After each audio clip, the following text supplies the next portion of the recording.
The Warriors of Chaos DLC is here. Thanks to DeadgoodMedia, I'm able to show off the faction early. I'm going to give you some campaign tips, go through all of the units, give you a little showcase, and basically show off the DLC to you and just what it has to offer. I'm not going to be doing a crazy guide on how to play every single aspect of the faction. I am not as well versed in the game as many others, but I appreciate the opportunity to cover this early and show it to you because I'm still a massive Warhammer fan. Alongside that, we also have the Immortal Empires update as well, which we saw a couple days ago that I did a video on. So yeah, let's jump into the Warriors of Chaos. The biggest new aspect to the Warriors of Chaos is the fact that they've got 4 new legendary lords. The first one being Azazel, who is a lord of Slaanesh. For Nurgle, we have Festus, the Leech Lord. Then for Tzeentch, we have Village, the Curseling. And then finally, for Khorne, we have Valkyr, the Bloody. Each of these legendary lords have different effects and things that will work in the campaign, alongside some campaign effects as well in Immortal Empires and the Realm of Chaos. There's also 50 new battlefield units as well, and they will have some different effects and some really cool aspects to them. If you wanted to play as Nurgle and have another lord to go with, then obviously Festus is going to be good for you there. And if you wanted another Khorne champion, then you can go with Valkyr the Bloody. Be'lakor has also been a added character lord now from the main campaign, and that is going to be available to use across all of the factions when it comes to Warriors of Chaos. I'll explain a little bit more about the effects of the campaign later on in the video. But now let's jump into the units, the elite units, the cavalry, missile units, etc., and give you an overview of all of them. Now that you've met the lords, let's go through the troop choices and what you'll tend to be going through as you play the campaign. And also, these will obviously vary depending on what Chaos faction you decide to go with, mainly when it comes to Slaanesh or when you're with Khorne, or, you know, and I'm just going to go through them all quick fire. If you want to go and see more in-depth looks at them, then I'm sure there's loads of stuff on YouTube, but I want to go through them quickly here. So first of all, we have the Marauders. Then we have the Marauders with great weapons, which are these guys right here. These are pretty good. Then we have Marauders of Slaanesh. I do believe you can get Chaos Marauders as well, of Khorne. So you get Marauders of Slaanesh again. This time with the these guys have got spears. These guys have got they're called Hell Scourges. Move across. There we go. We got the Marauders of Khorne. You know, with the double axes. I really like the character models here, and a lot of them. We move down. Then we get into the Forsaken. These guys are very much demon orientated. Then we have the Chaos Warriors. These guys are going to be, you know, probably some of your better units that you'll get in the game. Axe infantry as well.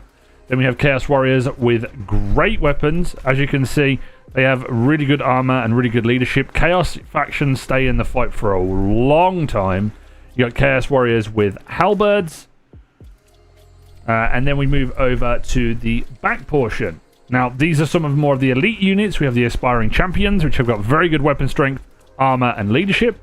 And then we have the Severed Claw, and these guys are basically Aspiring Champions, but I think they're influenced by Tzeentch or Slaanesh, I think. Move back down the line, we have the Demon Spawn, or the Daemon Spew, which are the Forsaken. So these are more of an upgraded version, I think. And I don't know if they have a particular alignment or not. We move over. We have some of my favorites. We have the Chaos Warriors of Khorne with dual weapons. These are going to be like your next up from Chaos Warriors with great weapons.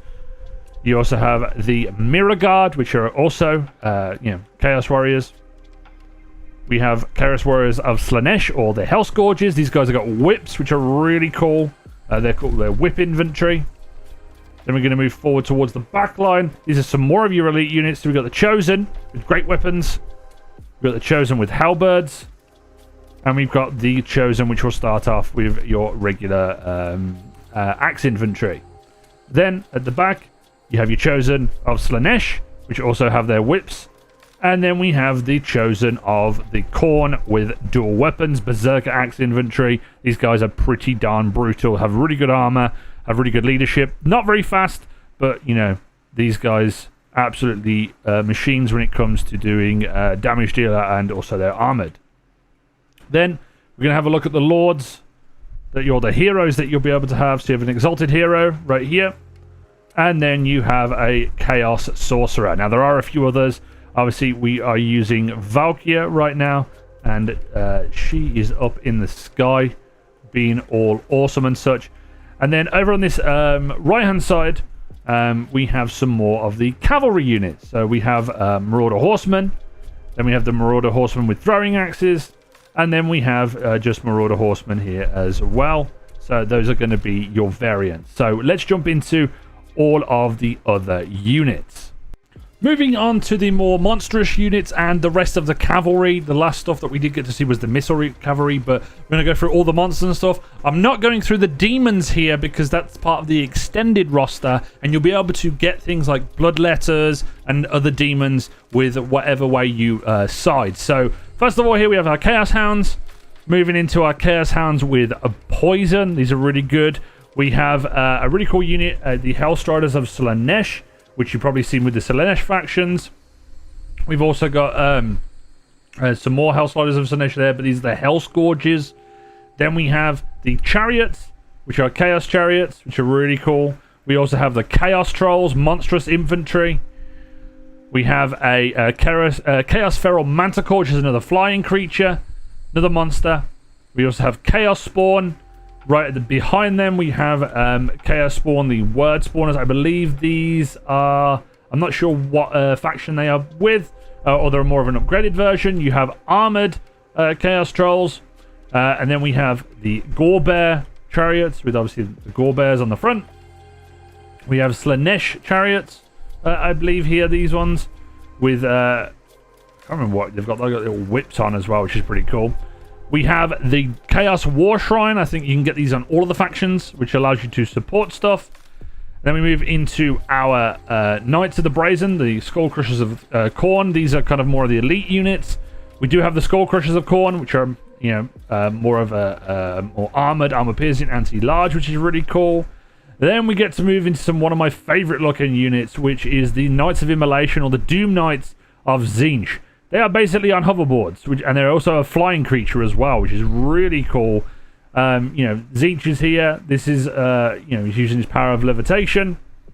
We then have these big boys right here, the Dragon Ogres. These are really, really cool. And we also have a variant of the Dragon Ogres behind them with the Summoners of Rage. So, yeah. Right in the back here, we have the two artilleries, which are the Soul Damnation Hell Cannon, and then the Hell Cannon as normal, the only real long-range missile unit that we have. Then we go into some of the big monsters, which are really cool. We've got a Dragon Ogre Shaggoth. We have the two Chaos Giants, which are pretty cool. We also have, you know, Bloodthirster, aka like big Chaos Demon dude. Really like the looks of these guys. And then we move into the Chaos, like, warriors, like Chaos Knights. Look at the size of these horses as well that they're on. Absolute units, these horses are. Really like these Chaos Knights. Then we also have the Chaos Knights with lances, which are pretty good. They're more shock cavalry. And then we have your Swords of Chaos, aka Chaos Knights as well. And then in the back, there is the ability to get yourself Archaon the Everchosen, if you're able to recruit him, or you can use him in Chaos Undivided. So that is an overlook of all of the units in game. If you want to pause it at any point to check out a specific unit, feel free to do so. I'm going to give you some little pointers when it comes to the campaign and what I've picked up over the last couple of days playing. So this is what the Chaos Warriors campaign looks like. Each of the Chaos Warriors of Chaos Lords, or Legendary Lords, have some different faction effects. For example, in this case, I'm using Valkyria, and she is affiliated with Khorne. So you're basically going to be getting gifts and such. And the main thing that you need to be revolving around is the gifts of chaos. If you are not just on Khorne, you will have all of these. You'll have Slaanesh, Nurgle, Zeech, and Khorne. That's why Archaon is very good to be able to go through all of them and be able to do a bunch of stuff. You get a lot of gifts as well that you can go through, but I'll talk about that in just a moment. The whole objective with Chaos is, especially with these Warriors of Chaos, is that you want to be collecting fortresses or dark fortress sites.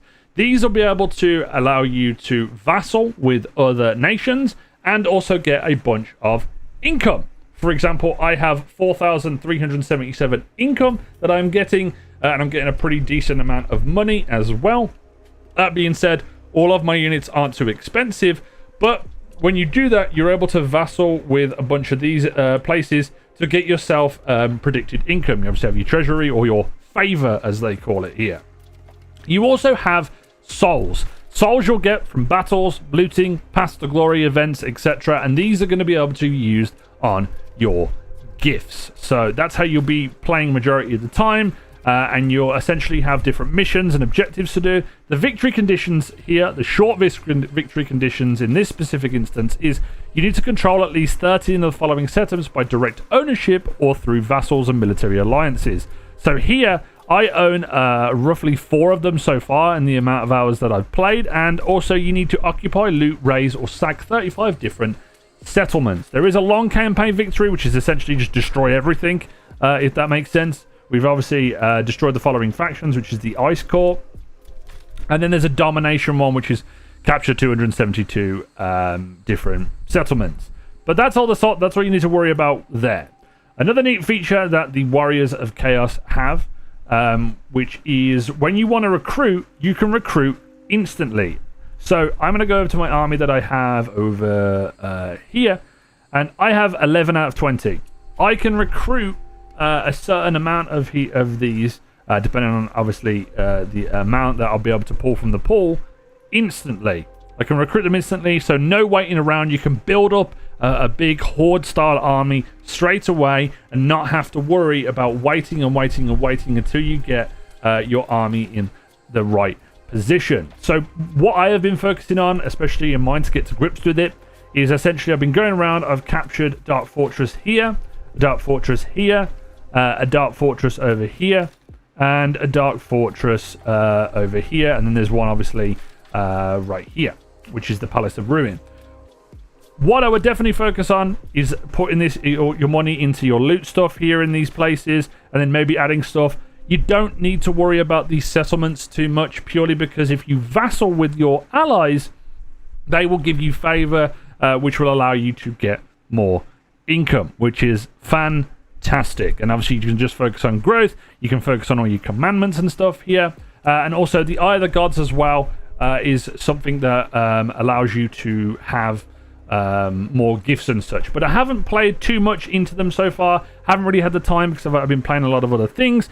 But hopefully that gives you a little brief overview of how the campaign works. No fluff. Just what you need to focus on is keep your economy in good check and make sure you're going after the Dark Fortress sites. The main reason being is at these Dark Fortress sites is the only place that you're going to be able to get even higher. A lot of these places aren't even going to be able to go past level 3, so you're going to miss out on some units.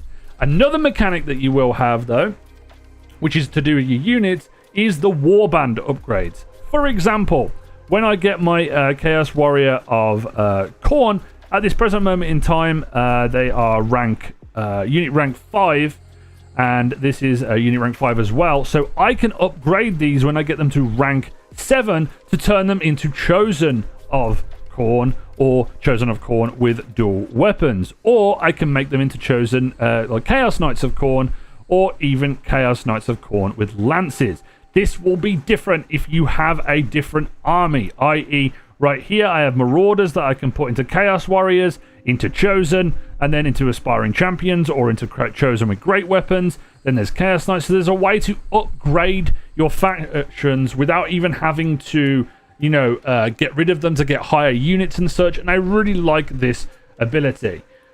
I know it's not been the greatest, and I know I've kind of had to summarize it as quick as possible, but get in there, enjoy using the Warriors of Chaos. If you have any tips, please leave them on the video for everybody to see. and I will be jumping into the rest of Immortal Empires to try out all of the other factions. I may have another video up over the weekend talking about like the 5 factions I would play for beginners in Immortal Empires. So stay tuned for that. Hopefully you've enjoyed this video. If you have, make sure you hit a like on it, subscribe if you're new, and turn on the notification bell. As always, this has been Jimbo, and I'll see you guys next time.